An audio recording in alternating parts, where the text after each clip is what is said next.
I'm Christy with Skills Lab, and I want to thank Stephanie Thomas. She's with the University of Arkansas and is a mom herself. And so we're going to talk about some things all volunteering and networking today.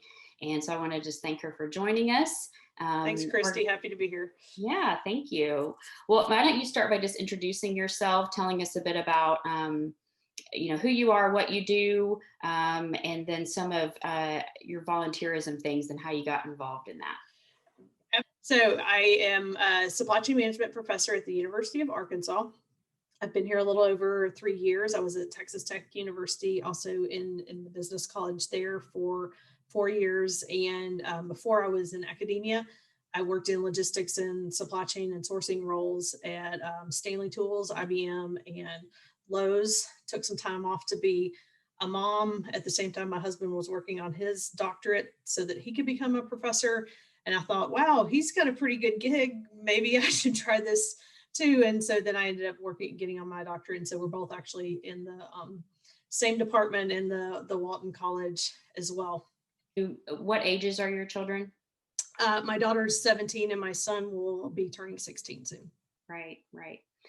Speaking of your daughter, 17, has she made some decisions about what she's going to do kind of after graduation from high school and what's the best track for her? She's probably in that stage of finalizing all that stuff. Well, and COVID's making that a very interesting process, at this point. So she's a junior and looking ahead. And I think one of the great things right now is how many universities are offering kind of virtual recruiting or virtual campus tours or things like that. So without having to take time and go visit a lot of places, you can kind of log on and learn a lot about a lot of different schools, which just helps you see more of what's out there. And so she's been kind of doing some of that.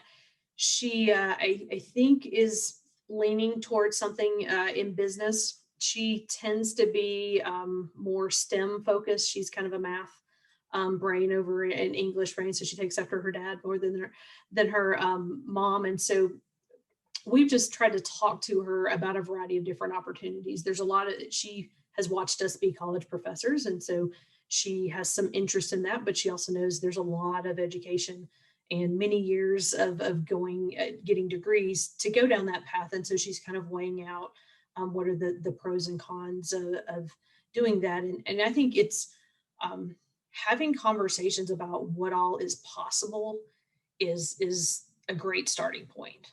And, for the longest time, my son was like, yeah, I'm going to go, play soccer in Europe and skip college. And I was like, great, but you need to be the best on your team here first, and then you can go do that. That there's the dreams, and then you kind of, as they get older, temper some of those dreams with, okay, if you do want to get into X university and they have this type of acceptance rate, what do you think you need to do to set yourself out and stand apart? And if that doesn't work, what's your plan B or what's your plan C? And kind of thinking through different, we call it in business, scenario planning. So, here's scenario A, here's scenario B, here's scenario C. And that's what we've kind of tried to sit out with her and think through what are some different potential scenarios, but also kind of instill, and I think it's important that I don't think there's one path for anybody. I think there's a variety of different paths, especially let's talk about if you decide to go to college. I don't think there's one college or university that's your perfect match. I think pretty much you could be successful in many different ways. Now, if they don't have your major or something like that, that's a different conversation. But the reality is, I think it's what you put into it is going to be what you get out of it. But take some of the pressure off of you have to make this perfect choice. Make the best choice you can with the information that you have, and then go with it, and don't look back, and don't second guess, and don't compare yourself to everyone else and what their path is. Mm-hmm. What are some other resources or people that you've seen that have been really beneficial for your kids in helping to make those decisions about life after graduation? That is a great question. I have noticed this year with both of my kids, and part of it may be we elected for them to do in-person schooling this year. And I think because there's been less kids in the schools. They've made some closer connections with some of their teachers this year than I feel like in their big schools that they have a lot of times in previous years. And I'm saying maybe it's because of just the environment or whatever, and maybe it's they're being more intentional about it. I think using the resources that are there, your teachers are extremely important. There's a reason there's guidance counselors at schools. They're there to ask these types of questions to um, parents can often be a good resource, but I know with a lot of my students at the University of Arkansas, they're the first kid in their family that's gone to college. So their parents may not know all of what they would think the college experience is about. And so they have some reservations or concerns. And I can help kind of, okay, you know what mom and dad said is correct about this, but here's also what you can build on too, or understanding that whatever your parents have done, a lot of students are feeling the same way and having the exact same concerns. And while it may seem like some people have it all together, from talking to many students over the course of my time in academia, nobody's got it all figured out. Some people may think they have it more figured out, and some people may just have come in knowing a little more what they wanted to do, and that would and they're have a cleaner path maybe than other people. But the reality is, a lot of high school and a lot of college is everybody floating around trying to figure things out. So you realizing you're not alone, and that's part of the natural discovery process of where you are at that stage in life. And but it can be very helpful to different universities have a variety of different resources as well. Skills Lab is a great resource, and maybe it's talking to an aunt or an uncle. Maybe it's when you go visit your friends sometime, knowing that dad works at wherever, just say over pizza, after you've been at a game one Friday night, say, hey, can we talk a little bit about what you do? And I'm getting a little bit interested in that, and I think you find from one conversation that can turn into 2, 3, 4, Mhm. 5 conversations. And so it's not always having to go out and finding extravagant resources somewhere that they're out of reach. It can be just right there in your backyard. So, along with the topics of volunteering and networking, that often leads to mentor mentee relationships. So, Mhm. maybe you can talk about um, how you've seen those mentor relationships be beneficial, even at high school and college levels, and then what kind of a mentor might you look for, because they might just be right in your backyard.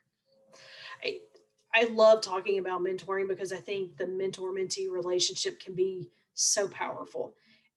But yet I think it's kind of one of those um, secrets that people don't really, or they talk about it, but it's kind of very abstract about, yes, you should have a mentor.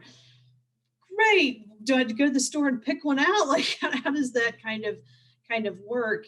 And I think as a student, you can look and go, okay, there's two parts to that relationship. There's the mentor and there's the mentee. And depending on where you are at any given time, you could fill one or both of those roles. So maybe you're a freshman in high school and you're trying to figure out, yeah, I just don't know exactly what classes to take, or is there a better career path through high school to get ready for college? But yet, this neighbor that you're kind of friends with or whatever, but she's getting ready to graduate and she's going interested in what you're interested in. There's nothing wrong with going and saying, hey, would you mind just kind of meeting with me and could we talk? I'm kind of looking for somebody to help guide me a little bit and offer some advice. I'm not going to take a lot of your time. I just want to ask some questions. Chances are that individual is going to be flattered that you thought they had it all together, and they're going to be more than happy to help you. So it's okay to look. I think sometimes as when we're younger, we think a mentor has to be somebody very, I don't want to say old because maybe it is old, but a Sure. lot older and wiser and has been through all this. But mentors can be a peer that maybe has had some additional experiences and can offer some suggestions and stuff. Is looking around and saying, who could I ask to give me a little more time and help me be a better version of me. And so there's this idea of looking for a mentor. And then sometimes as a mentor, I know there have been times I've looked and just seen a student and I felt like, you know what? They have so much going for them, but they don't know it. And I've approached them and said, hey, Christy, I think you have some super huge potential and I'd like to be part of your journey. Would you mind if I kind of mentored you a little bit? And a lot of times people in that situation are like, yes, like, that sounds awesome. So they don't have to be, sometimes people are looking for assigned mentors. And I know sometimes in businesses or in student organizations, they'll, assign somebody to be your mentor. And those can be successful. Sometimes the most successful ones are the ones that kind of grow organically and kind of develop over time. So that's another thing of being intentional about is looking for opportunities to mentor others, especially if you're getting older and you have experience and you can look back and offer advice and be part of somebody else's journey, because chances are somebody invested in you. So you're kind of paying it forward, which I think, while it's not true volunteering, I think it's that serving, giving kind of mentality. Then it's also when you're there looking ahead and saying, who could help me get where I need to be. And I know sometimes there will be people that I've actually heard Shelly Simpson at JB Hunt say she kind of has her personal board of directors, is what she calls it, but kind of the people that, and it's not just one, that kind of in a variety of different areas of her life are there to help mentor her and help her and develop her. And sometimes your mentor is going to say, okay, you're not doing the right thing, and that you need people that are going to be able to help you on the good and give you constructive feedback too, to kind of help you develop it. It's not just somebody to tell you everything you do is sunshine and roses. You need the people that are going to also kind of say, let's step back and let's reevaluate how to do this, and maybe we could have handled this differently and stuff. But I think mentoring is just one of those underappreciated things. But when you get a really good mentor or have a really great mentee, it creates these beautiful friendships and relationships that are impactful for both people.